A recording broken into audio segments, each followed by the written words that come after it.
அனைவருக்கும் வணக்கம். இது குதிரையாறு. குதிரையாறுங்கிறது சங்கலிக்கு தரக்கூடிய அசுவநதி.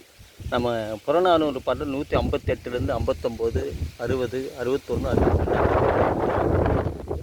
குமணன் சார்ந்த பாடலில் வரக்கூடிய குதிரையாறு, அதில் வரக்கூடிய பெருஞ்சித்திரனார், பெருங்கலை சாத்தனார், அந்த சொல்லக்கூடிய செய்திகள் தான் இப்போ நாம் பேச போகிறோம்.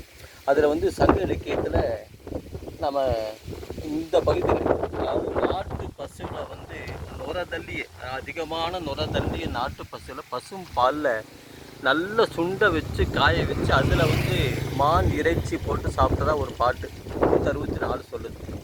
அது எந்த பகுதின்னா இங்கே இந்த குமணன் வாழ்ந்த பகுதி. பெருங்கலை சாத்தனாரும் பெருஞ்சித்திரனாரும் பேசும்போது சொன்னாங்க, அவ்வளோ வளமான பகுதி. என்னென்ன இருக்குதுன்னு கேட்டால் மூங்கில் இருக்குது, சந்தன மரம் இருக்குது அப்படின்னு சொல்கிறாங்க. இப்போ பார்த்தீங்கன்னா இந்த நீரினை ஒட்டி பார்த்திங்கன்னா முழுக்க மூங்கில் மரங்கள் இருக்குது. அந்த மூங்கில் தனியாக இருக்காது, அப்படி கொத்து கொத்தாக தான் இருக்குமா. நாம் இந்த ரெட்டையம்பாடியில் பார்க்கும்போது கொத்து கொத்தாக தெரியுது. இந்த குதிரையாறு நீர் வழி பார்க்கும்போது முழுமையாக 2 பக்கமே இருந்திருக்கு. இது பெரிய நீர் வழியாக இருந்திருக்கு. இப்போ நமக்கு பாலங்கள் 2 பாலம் சொன்னாங்க. இந்த பாலம் இந்த அளவு நீரில் இருக்குது, ஆனால் இது ஒட்டி பக்கத்தில் இருக்குது. அந்த பாலத்தில் நீர் வழியே இல்லை. ஆனால் குதிரையாறு அந்த அளவுக்கு பெருசாக, மிகப்பெரிய, கிட்டத்தட்ட ஒரு 1/2 கிலோமீட்டருக்கு இங்கேருந்து நம்ம தென்னந்தோப்பு தெரிகிற வரைக்கும் ஒரு அகலத்தில் இந்த நீர் போயிருக்கு.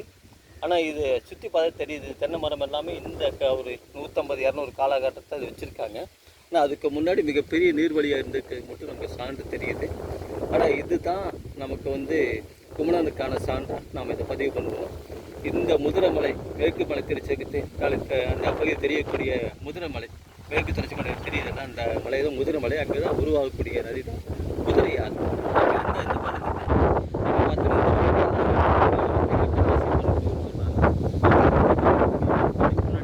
இந்த பகுதியில் மலைப்பகுதியில் ஒரு இடம் இருக்குது, முத்தைக்காட்டநாசியப்பன் கோவில்.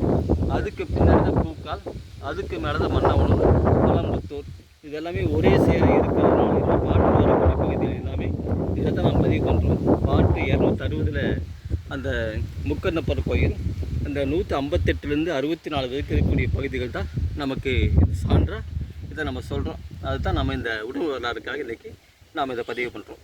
நன்றி.